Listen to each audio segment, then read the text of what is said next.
Hello! I'm glad you're here. I have another story to tell you. Welcome to my channel where I question history as we know it. Or I question history that I don't know and I want to know more about it. I hope you enjoy the show, and if you do, you know what to do. Like the video and subscribe if you haven't already. And if you have, thank you so much. It means I can keep telling these stories to more people. So without further ado, let us address the question at hand. Why was the third earliest party in the United States opposed to Freemasonry? To begin with, have you ever even heard of the Anti-Masonic Party? I hadn't. It was, in fact, the name of the third earliest political party in the United States. I came across it while looking into the history of early America. To be honest, I had a really hard time putting all the details together, as the accounts vary based on the author's feeling towards Freemasonry. And of course, there are many missing pieces, and some that will never be found. But I've enjoyed attempting to put this puzzle together, and I'm excited to share it with you. It would be difficult to tell when Anti-Masonry began, but the Anti-Masonic Party itself is formed from the public outrage based on events that took place beginning around 1823. So, I'll start our story there. We'll begin with William Morgan. William Morgan was reportedly in his 40s when he married his wife, Lucinda, at age 15 to 19, depending on the account. I know. It's gross, and it's apparently just the way of history, and I just have to deal with it, that little girls were married to old men all the time. Okay, moving on. So they had 2 children, and they're poor when they moved to Batavia, New York in 1823. I know, it's a sob story already, but hear me out, it gets much worse. William worked as a stonemason, and according to several accounts, was a bit of a drinker. He had owned a brewery in York, now Toronto, but unfortunately it had burned down and left him bankrupt. It was also in Canada that William Morgan had become a master Freemason, or at least this is what he told others. It appears that he had visited several Masonic lodges, and he most definitely received the Royal Arch degree, a senior honor within the Freemasons, at a lodge in Leroy, New York in 1825. Morgan declared at this point that he had received the previous 6 degrees leading up to the honor, a necessary prerequisite, though there are no records to support these statements.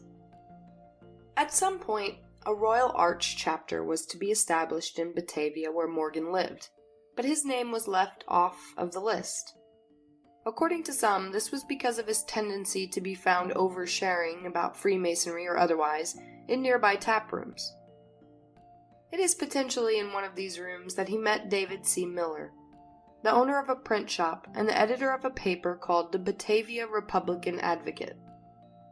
Miller, it seems, had been initiated into Freemasonry, but had not advanced any further in the craft, and was infuriated by a rival newspaper, the People's Press, that happened to be run by Freemasons. Morgan, who was angered by the removal of his name and rejection into the Batavia Lodge, threatened to write an expose detailing the secret rituals of Masonry, and Miller agreed to publish it.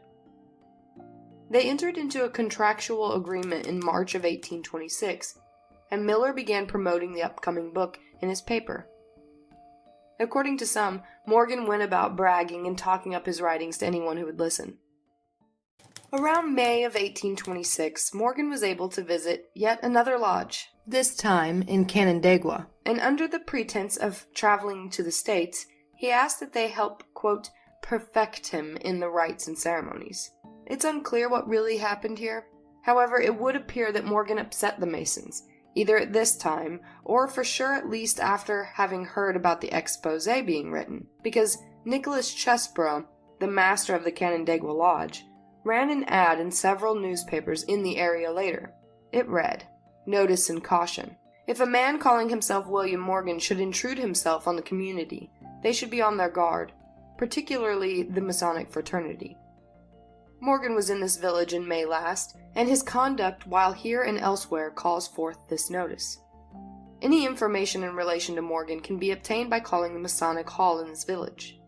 Brethren and companions are particularly requested to observe, mark, and govern themselves accordingly. Morgan is considered a swindler and a dangerous man. There are people in this village who would be happy to see this Captain Morgan. Oh yeah, I forgot to mention that he called himself Captain Morgan. No affiliation with the rum. However, that might be a story for another time. Morgan had claimed he was a captain in the War of 1812, but again, of course and unfortunately, conveniently, I might add, there are no records to prove this is true. In June of 1826, Miller suddenly lost many subscribers to his paper, and both he and Morgan were sued for small debts. This did not deter Miller, however, as he continued to advertise the upcoming release of Morgan's exposé in his newspaper to entice the public's curiosities. News of this endeavor spread quickly among the people throughout what is now called the Burned-Over District, which were the towns and villages of Rochester, Buffalo, Lockport, Canandaigua, Leroy, and Lewiston. And if you're wondering what the Burned-Over District means, like I was when I first read it, I'll quote Wikipedia. Refers to the western and parts of the central regions of New York State in the early 19th century, where religious revivals and the formation of new religious movements of the Second Great Awakening took place, to such a great extent that spiritual fervor seemed to set the area on fire. And what is the Second Great Awakening, I, and now possibly you, may ask? Wikipedia will answer this for us as well. It was Protestant religious revivals that spread religion through emotional preaching and sparked a number of reform movements. It also led to the founding of several well-known colleges, seminaries, and mission societies. There were apparently 4 Great Awakenings, so of course I'm tempted to find out about all those stories, but you can see how I get distracted. Maybe for another time. Back to our current story. At this point, things seem to be getting pretty tense in the Masonic community, and a man is sent to Miller's shop calling himself Daniel Johns. He offered assistance and even to fund the printing of the book. But as soon as he got his hands on part of the manuscript, he completely disappeared, presumably back to his lodge and master to report his findings.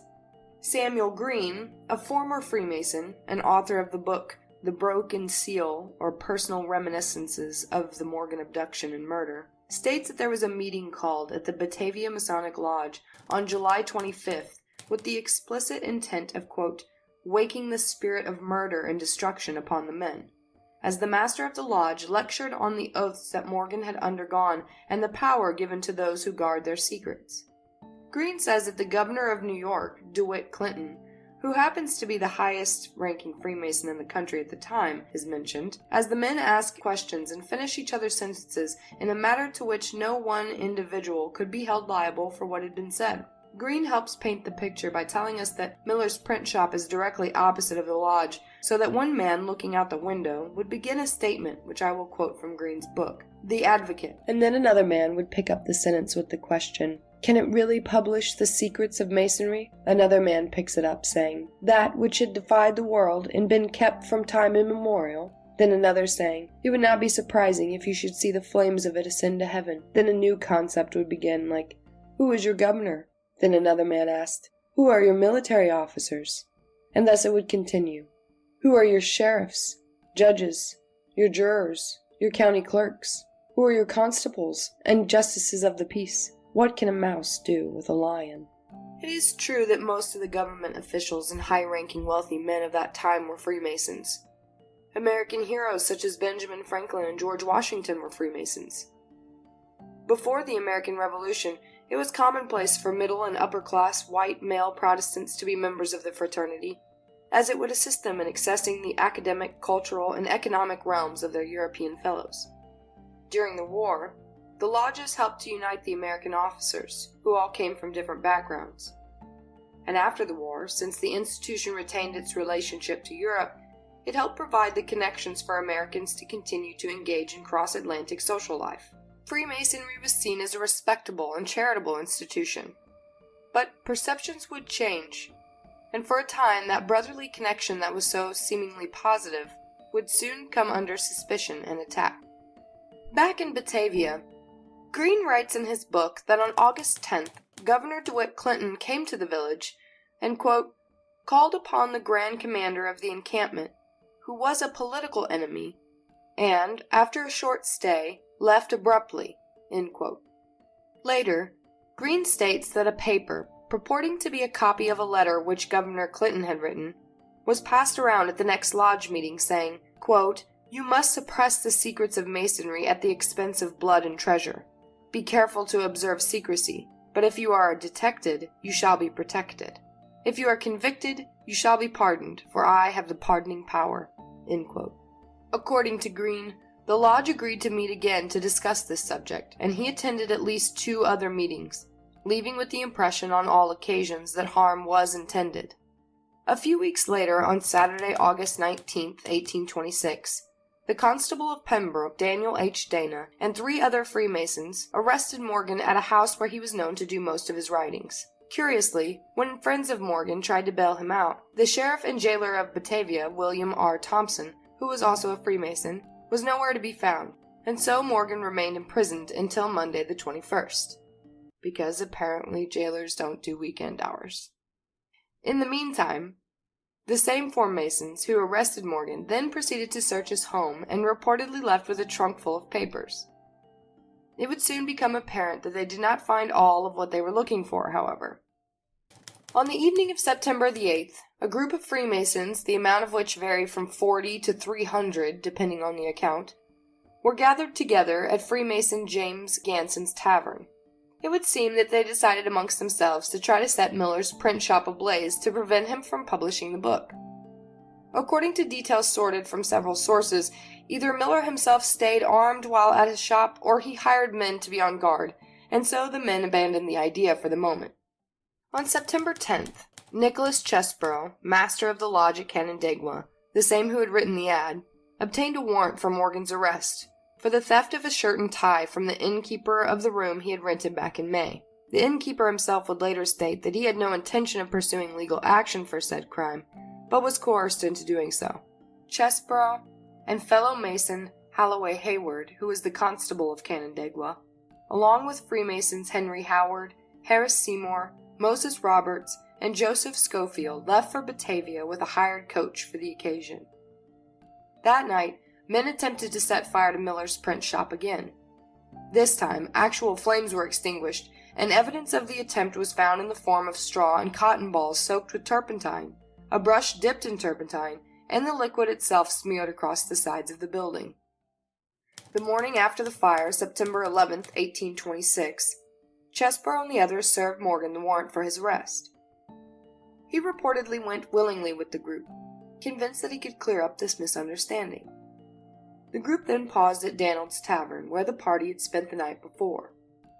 While they were still there, Miller came and insisted that Morgan was out on bail, and that he had paid the bail himself, and that Morgan should remain within the jail limits.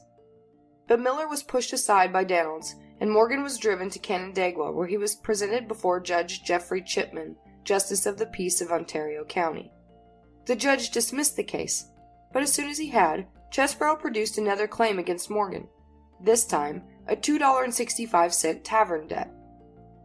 Morgan did not have the funds on his person to pay for the debt, and so he was taken to the nearby jail, where he spent the night. The next day, being September the 12th, a crowd of men, 40 to 70, depending on the account, rallied with clubs and sticks outside Danild's Tavern in Batavia, while a constable named Jesse French burst into Miller's print shop, serving him with a warrant for his arrest on what is noted as questionable charges. He was taken to Danild's Tavern, where the other men were rallied, and was held there in a room that had been used as a Masonic lodge for a couple of hours. Then Constable French and 7 others forced Miller into a carriage, and the whole mob proceeded to Stafford, about 6 miles from Batavia. Strangely, when Miller went before the judge, no warrant was presented, and no constable or plaintiff appeared. So, he was released. Luckily, some of his friends had followed the men to Stafford where he'd been brought, and were able to assist Miller in escaping what seemed to be pure intimidation. Meanwhile, Lucinda, having been told her husband was carried off by 6 men the morning before, called for William R. Thompson, the sheriff, to ask about what had happened. He told her of the warrant for the theft of a shirt and tie, but that it was just a reason to have him carried away. Lucinda asked if Morgan could be brought back or released if she handed over the papers she had of his in her possession. Thompson thought maybe it would help, and suggested that she go to Canandaigua with an escort. He asked if there was anyone she would like to go with her, and she mentioned a fellow with whom she trusted, but Thompson said it would not do for him to go because he was not a Freemason. He then told her there was potentially someone who could take her, but they would have to see the papers first. She was reluctant, but did however meet the men later to show them the papers, even though she was afraid they would take them away from her. Thompson ended up bringing 4 other men with him, and after they had looked at the papers, one of them, George Ketchum, said he would take Lucinda to Canandaigua. They began their journey in the evening and stopped at a town called Avon to spend the night. It was during this evening that a man by the name of Lowton Lawson came to the jail where William Morgan was being held and asked Morgan if he would like him to pay his debt and have him released. Morgan agreed, but the jailer was away and his wife asked that they wait until her husband was back. Mr. Lawson left, but came back saying he had been all around looking for the jailer with no luck. He again asked that Morgan be released, and this time offering to pay double the debt Morgan owed. Mrs. Hall, the jailer's wife, again said they needed to wait for Mr. Hall. Lawson left again and this time returned with Chesborough and Colonel Sawyer of Canandaigua, and together they eventually convinced Mrs. Hall to release Morgan, all on the grounds of being friends of Morgan. It was as she was locking back up after the men had left that she distinctly remembers hearing Morgan crying out, "Murder!" before seeing him thrust into a carriage and rushed away into the night, never to be seen by actual friends or family again. This concludes part 1 of why was the third earliest party in the United States opposed to Freemasonry. If you enjoyed this and want to support me and this channel in other ways besides liking the video and subscribing, which I'm hoping you will do if you haven't already, and if you have, thank you so much. The link to my Cash App is in the description box below. To be continued with part 2, which you can watch here next.